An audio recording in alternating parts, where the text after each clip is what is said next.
আসসালামু আলাইকুম। আজকের ভিডিওতে আমরা দেখব একটা ভোট গ্রহণ শেষে আমাদের কি ফর্ম তৈরি করতে হয় এবং সেগুলো কত কপি করে তৈরি করতে হয়।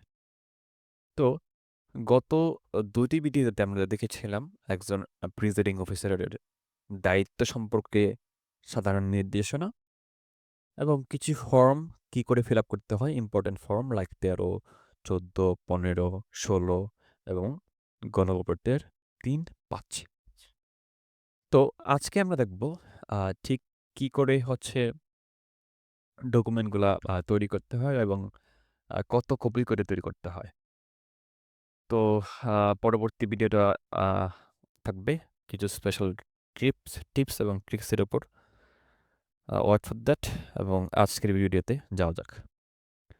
এটা ছিল ফর্ম ১৩ যেটা আসলে ব্যালট বক্সের হিসাব। এটা আমরা গত ভিডিওতে দেখিয়েছি। এটা ছিল ফর্ম ১৪ যেটা স্ট্যান্ডার্ড ভোটের তালিকা। এটা ছিল ফর্ম ১৫ সেটি দেখিয়েছি। এটা হচ্ছে আপত্তিকৃত ভোটার তালিকা। তো এটা আচ্ছা এটা পরে আমি নেক্সট ভিডিওতে আমি এই নিয়ে একটু কিছু কথা বলব। এটা ছিল সবচেয়ে ইম্পোর্টেন্ট ফর্ম সংসদীয় ক্যান্ডিডেটদের ভোটার তালিকা। আর হচ্ছে এই ফর্মটা ১৬ নম্বর ফর্মটা বেশ ক্রুশিয়াল এবং একটু কেয়ারফুলি ফিল আপ করবেন। এটি আমরা দেখেছিলাম আ ঠিক সংসদীয় নির্বাচন বা জাতীয় সংসদ নির্বাচনের ব্যালট পেপারের যে হিসাবটা সেটা। এটা ছিল গণভোটের উপর ফর্ম ৩ আ বেসিক্যালি ভোট গণনার বিবরণী। আর এটা হচ্ছে সেম গণভোটের জন্য ব্যালট পেপারের হিসাব। তো এগুলো আমরা গত ভিডিওতে দেখেছি। এটা আজকে নিয়ে আর আলোচনা করছি না। তো ফলাফল প্রস্তুতের জন্য কম্পারেটিভলি একটা বড় রুম আর যেটা একটু রিস্ক ফ্রি লাইক বাইরে থেকে আক্রমণ বা হচ্ছে বাইরের মানুষজন আসার আ আ পসিবিলিটি যেখানে কম, সেখানে হচ্ছে ব্যবস্থা করবেন। আর অ্যাট এনি কস্ট বাইরের আপনারা যারা ভোট গ্রহণকর্তারা আছেন তারা এবং আ নির্বাচনী এজেন্ট বা প্রার্থী যদি থাকেন আসতে পারবেন। এছাড়া নির্বাচনী পর্যবেক্ষক তিনি চাইলে তার কার্ড দেখিয়ে আপনি ভেরিফাই করে তাকে রাখতে পারবেন। But no one can take videos মানে এট লিস্ট ক্লোজ ভিডিও কেউ নিতে পারবে না। No one can use that. আর আপনি হচ্ছে যতখানে হচ্ছে আপনি আ যে জায়গায় হচ্ছে লিখবেন অঙ্কের ঘরে, সেখানে আসলে কথাও লিখতে হবে এবং এই সবগুলো ফর্ম তৈরি করতে হবে একদম ফ্ললেসলি। কোনো প্রকার দাগ, ওভার রাইটিং করা যাবে না। এটি যারা এক্সপার্ট, আপনার যে প্রিজাইডিং অফিসার হিসেবে আপনাকে করতে হবে, ইদ এটা আসলে এরকম না। এটা আপনি যদি কাউকে দায়িত্বটা অর্পণ করেন, দ্যাটস ফাইন। আপনার কাজটা উদ্ধার হলেই হলো। তো আপনি হচ্ছে কাজটাকে ভাগ করে দিবেন। যারা ফর্মগুলা তৈরি করবে গণনা শেষে ২ জন এক্সপার্ট যারা এর আগে ২-৩ টা নির্বাচন করেছে বা এই কাজগুলোতে তারা হচ্ছে সিদ্ধহস্ত। এই ধরনের এটা হতে পারে পোলিং অফিসার, হতে পারে অ্যাসিস্ট্যান্ট প্রেসিডেন্ট অফিসার। তো এই দায়িত্বটা হচ্ছে ফর্ম ১৬ টা হচ্ছে একজনকে দিবেন, ফর্ম ১৭ টা একজনকে দিবেন।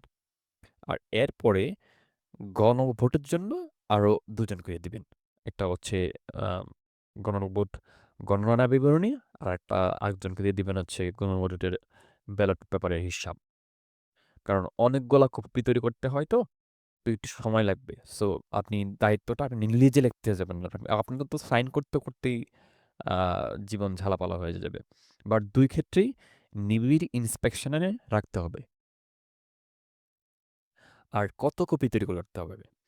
অবশ্যই যতজন প্রার্থী আছেন, তত সেট অবশ্যই তৈরি করতে হবে। আর অতিরিক্ত ৬ সেট। তো যতজন প্রার্থী আছেন, তো প্রার্থী তো আপনার কাছ থেকে এসে তারা তো এসে আপনার কাছে সেটা চাইবেন না। তো আপনি কি করবেন?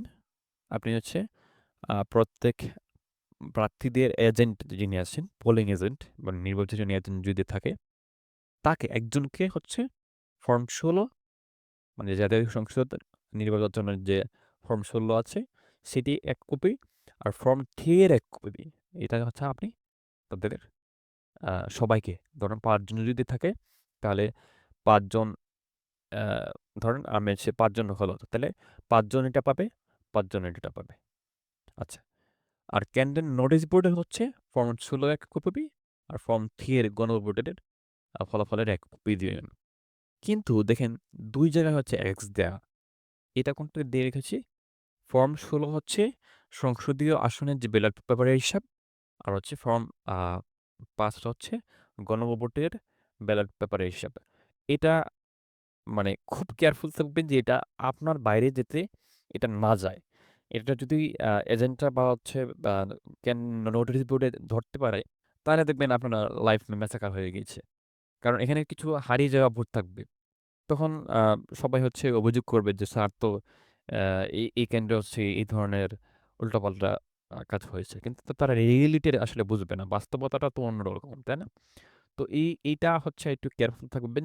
তো রিটার্নিং অফিসারের কাছে ফর্ম ১৬ ২ টা মানে ২ সেট যেহেতু ২ টা, ফর্ম ১৭ ২ টা, ফর্ম ৩ আর ৫ মানে এটা ২ সেট থাকবে। এটা ২ সেট, এটা ২ সেট।